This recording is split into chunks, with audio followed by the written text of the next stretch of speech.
আৰু মুখ্যমন্ত্ৰীয়ে এদিন নিজে এটা ডাইলগ কৈছিলে, কুই ৰজা মহাৰাজা আয়েগা কিয়া। আজি মুখ্যমন্ত্ৰী আহিব, বজাৰ বন্ধ কৰি দিছে। এনেকুৱা এটা পৰিৱেশ লৈ গৈছে যে মুখ্যমন্ত্ৰীয়ে নিৰ্বাচনী প্ৰচাৰত আহিব আৰু সেইকাৰণে আজি বৃহস্পতিবাৰৰ বেলতলাৰ ইমান ব্যস্ততাপূৰ্ণ এখন বজাৰ আজি বন্ধ কৰি দিয়া হৈছে। মই মুখ্যমন্ত্ৰী হিমন্ত বিশ্ব শৰ্মা ডাঙৰীয়াক কৈছোঁ, আপুনি আপোনাৰ গাত নিজেই খান্দিছে। ৰাইজৰ মাজত নৰেন্দ্ৰ মোদী আহিল, মেটেল ডিটেক্টৰ আপোনালোকে বেৰিকেড বান্ধি 8 ঘণ্টা মানুহক হাৰাশাস্তি কৰিলে। অমিত শ্বাহ আহিল, 6 ঘণ্টা বেৰিকেড বনাই মানুহক আপোনালোকে অশান্তি দিলে। আজি বেলতলা হাইস্কুলত খেলপথাৰত মুখ্যমন্ত্ৰীয়ে নিৰ্বাচনী প্ৰচাৰ চলাব আহিব, তাত আমাৰ একো আপত্তি নাই। মুখ্যমন্ত্ৰী ৰজা নেকি? আমি ৰজাৰ প্ৰজা নেকি যে মুখ্যমন্ত্ৰীয়ে ইয়াত আজি নিৰ্বাচনী প্ৰচাৰ চলাব আহিব আৰু তেওঁ বেলতলাৰ আজি বৃহস্পতিবাৰৰ ব্যস্ততাপূৰ্ণ বজাৰখন আজি বন্ধ কৰি দিলে। কিন্তু মই এটা কথা দেখুৱাব বিচাৰিছোঁ, এই গাড়ীখনত যে আজি বহু দূৰৰ পৰা যে মালবিলাক আনিছে, এইখিনি বস্তু নষ্ট হৈ নাযাবনে? আজি এই মানুহজনৰ যদি এই বজাৰখিনি যদি আজি নষ্ট হৈ যায়, এখেত বকুৰ পৰা আহিছে, এই বাইদেউ বকুৰ পৰা আহিছে, বকুৰ পৰা ইমান কষ্ট কৰি মাল আনিছে। এইবিলাক হৈছে কেঁচা সামগ্ৰী। এই কেঁচা সামগ্ৰী যদি এতিয়া বিক্ৰী কৰা নাযায়, আজি গোটেই দিনটোৰ সপ্তাহটোৰ লছ হ'ব। তেওঁ মুখ্যমন্ত্ৰীয়ে যদি এই কথাবিলাক চিন্তা নকৰে, মই সেইকাৰণেই কৈছোঁ যে আপোনালোকে গণতন্ত্ৰৰ প্ৰক্ৰিয়াক যদি সঁচাকৈ বৰ্তাই ৰাখিব বিচাৰিছে, এই অগণতান্ত্ৰিক চৰকাৰখন যি ৰাইজৰ দুখৰ কথা নুবুজে। এইগৰাকী মোৰ মা নিচিনা মানুহ, এইগৰাকী বকুৰ পৰা আহিছে, মোৰ বাইদেউ। তেওঁলোকে ৰাতি 3টা বজাতে 3-4টা বজাতে আহিছে। চবতছে দুৰ্ভাগ্যজনক কথা, কেমেৰাত দেখাওকচোন, সেইখিনি আজি যদি বিকিব নোৱাৰে, এই শাকখিনি যদি আজি, এইটো লাও আগ, এইটো যদি আজি বিকিব নোৱাৰে, তেতিয়াহ'লে এইখিনি গোটেইখিনি নষ্ট হ'ব। এই মানুহগৰাকীয়ে এখন গাড়ী ভাড়া কৰি পেলাই আনি যদি এই শাকখিনি আজি বিকিবই নোৱাৰে, তেতিয়াহ'লে তেওঁ গাড়ী ভাড়াও গ'ল, প্ৰফিটো গ'ল, আৰু ৰাতি যে 3টা বজাৰ পৰা টোপনি ক্ষতি কৰি আহিলে, এওঁৰ দায়িত্ব কোনে ল'ব? মই মুখ্যমন্ত্ৰীক এটা কথা কৈছোঁ, বহুত হৈছে আপোনালোকৰ যিটো উদ্ভণ্ডালি, এইটো সহ্য কৰা নহয়। মই কিন্তু নিৰ্বাচনী প্ৰচাৰৰ কাৰণে অহা নাই। মই আপুনি নিজে কোৱা কথাটো আকৌ কৈছোঁ, কুই ৰজা মহাৰাজা আয়েগা কিয়া।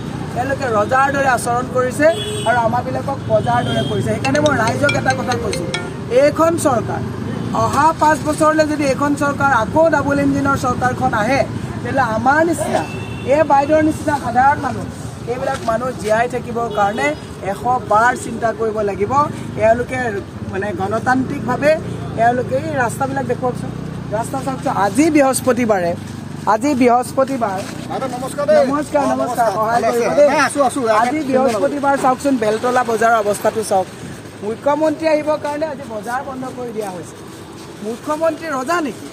সেইকাৰণে মই কৈছোঁ, আজি বেলতলা বজাৰৰ অৱস্থাটো চাওক। এই এসপ্তাহৰ কাৰণে যি কষ্ট কৰি তেওঁলোকে বজাৰৰ সা সামগ্ৰী আনে, সপ্তাহটোৰ যিটো তেওঁলোকৰ অলপ প্ৰফিট হয়, আজি অৱস্থাটো চাওকচোন, কি অৱস্থা হ'ব। বেদদা আপুনি নিজে চাওক। আমাৰ লগত এই বেদব্ৰত বৰা জ্যেষ্ঠ সাংবাদিক আছে। মই বজাৰ কৰিব আহি দেখিলোঁ যে ইয়াত সা সামগ্ৰীৰ দাম যথেষ্ট বাঢ়িছে।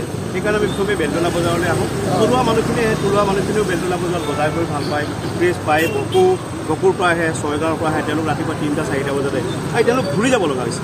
এই যিটো পৰিস্থিতি কৰিছে ইয়াত, যে মিটিং আছে 2টা বজাত বা 2টা বজাৰ পৰা মানুহে 5টা বজাত মিটিং আছে, গতিকে এই সাধাৰণ মানুহখিনিক এনেধৰণৰ বঞ্চিত কৰাৰ অধিকাৰ ক'ত পালে মুখ্যমন্ত্ৰী ডাঙৰীয়াই? যে তেখেত আহিব, সভা কৰিব, চব ঠিক আছে, তেখেতে বিদ্যালয়ত সভা পাতিব, কংগ্ৰেছৰ এখন সভা পাতিবৰ কাৰণে বাৰে বাৰে এপ্লিকেশ্যন দিব লগা হয়, পাৰ্মিশ্যন নিদিয়ে, পাৰ্মিশ্যনটো কেঞ্চেল কৰি দিয়ে। ইয়াত কিন্তু এতিয়া এখন বিজেপিৰ সভাৰ কাৰণে আজি আচলতে বজাৰ বন্ধ কৰি দিয়া হৈছে। এই থলুৱা মানুহবিলাকক বঞ্চিত কৰা হৈছে। এই থলুৱা মানুহবিলাকে কিন্তু ইয়াৰ উত্তৰ দিব।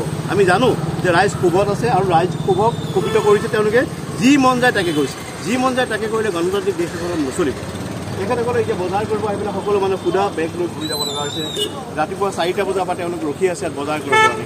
গতিকে এই ব্যৱস্থাৰ মানুহে অৱসান বিচাৰিছে, আৰু মীৰা বৰঠাকুৰ এতিয়া খবৰটো পাই লগে লগে মানুহৰ দুখ বুজি পেলাই দৌৰি আছে। তেখেতে মানুহৰ দুখ দুৰ্দশা সদায় তেওঁৰ ওচৰত আছে। আমি জানো যে মীৰা বৰঠাকুৰক মানুহে এইবাৰ সেইকাৰণে সঁহাৰি জনাব, মীৰা বৰঠাকুৰক মানুহে ভোট দিব।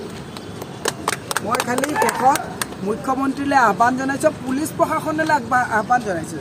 এই পুলিচ প্ৰশাসনে একেবাৰে যে চব একেবাৰে মেৰুদণ্ড হটাই দিছে যে মুখ্যমন্ত্ৰী আহিবৰ কাৰণে। মুখ্যমন্ত্ৰী এইবিলাক মানুহৰ ভোট লৈহে মুখ্যমন্ত্ৰী হৈছে। মুখ্যমন্ত্ৰী নিজে মুখ্যমন্ত্ৰী হৈছে নেকি? যিসকল ৰাইজৰ ভোট লৈ মুখ্যমন্ত্ৰী হৈছে, তেওঁলোকৰ যদি সুবিধা অসুবিধাৰ কথাত যদি চিন্তা নকৰে তেতিয়াহ'লে কেতিয়া চিন্তা কৰিব মই এটা কথা আপোনালোকক বিনম্ৰভাৱে অনুৰোধ কৰিছোঁ ৰাইজ আমি এইটো কথা আপোনালোকক বাৰে বাৰে বুজাই আছোঁ যে যিখন চৰকাৰে বেৰিকেড বান্ধি দিয়ে তাৰমানে জনসম্পৰ্ক এওঁলোকে বিচ্ছিন্ন কৰিছে ভয় আৰু ভীতিৰে এওঁলোকে চৰকাৰ চলাইছে এইখন চৰকাৰ যদি এইবাৰ আঁতৰাব নোৱাৰে বেৰিকেডৰ বহু বাহিৰলৈ আমি গুচি যাম 4 জুনৰ পিছত আমি উশাহ লওঁতে 10 বাৰ চিন্তা কৰিব লাগিব এই কাৰণ 5টা বজাত মিটিং ৰাতিপুৱা যদি আজি 6টা বজাৰ পৰা 2টা বজালৈকেও বজাৰ দিলেহেঁতেন তেতিয়াও মুখ্যমন্ত্ৰী আহিব পাৰিলেহেঁতেন মুখ্যমন্ত্ৰীয়ে যদি গোটেইবিলাক নলৈও তেওঁ যদি এইফালেদিও আহিলেহেঁতেন মুখ্যমন্ত্ৰী সোমাই যাব পাৰিলেহেঁতেন কিন্তু মুখ্যমন্ত্ৰীয়ে দেখাব পাৰিছে যে মোৰ বেলতলা বজাৰ মোৰ অসম মোৰ যে কৰিছে আৰু প্ৰধানমন্ত্ৰীয়ে লিখিছে মোৰ ভাৰত মোৰ পৰিয়াল আমি কৈছোঁ মোৰ অসম মোৰ ভাৰত এইবোৰ আমি হ'বলৈ নিদিওঁ আমাৰ বস্তুত অধিকাৰ অসমৰ মানুহৰ থাকিব ভাৰতৰ অধিকাৰ ভাৰতৰ ৰাইজৰ থাকিব সেইকাৰণে মই আপোনালোকক সেইখিনি সজাগতা আনিবৰ কাৰণে ক'লোঁ যে মুখ্যমন্ত্ৰীৰ অত্যাচাৰ চলোৱা আমাৰ ক্ষুদ্ৰ ব্যৱসায়ীসকলৰ লগত এতিয়াতো গুণ্ডা টেক্সটো আছেই গুণ্ডা টেক্স GMC টেক্সটো আছেই ইয়াত আপোনালোকক মই এটা কথা জনাইছোঁ বেলতলাত এখন শাক চব্জিৰ দোকান দিলে 350 টকা এক্সট্ৰা দিব লাগে কাপোৰৰ দিলে 1200 টকা ব্লেংকেট বা তেনেকুৱা বস্তু দিলে 750 টকা কাৰণ মই এই বজাৰবিলাকৰ লগত নিৰবিচ্ছিন্নভাৱে এখেতসকলৰ মনৰ দুখবিলাক বুজি পাওঁ GMC টেক্স আৰু লেচি টেক্সটো গুণ্ডা টেক্স আছেই সেইবিলাকৰ পাছত আজি এইটো অৱস্থা মই সেইকাৰণে ৰাইজৰ জ্ঞাতাৰ্থে সজাগতা আনিলোঁ যে চাওক এইখন চৰকাৰে কেনেকুৱা এটা পৰিৱেশলৈ আমাক লৈ গৈছে ধন্যবাদ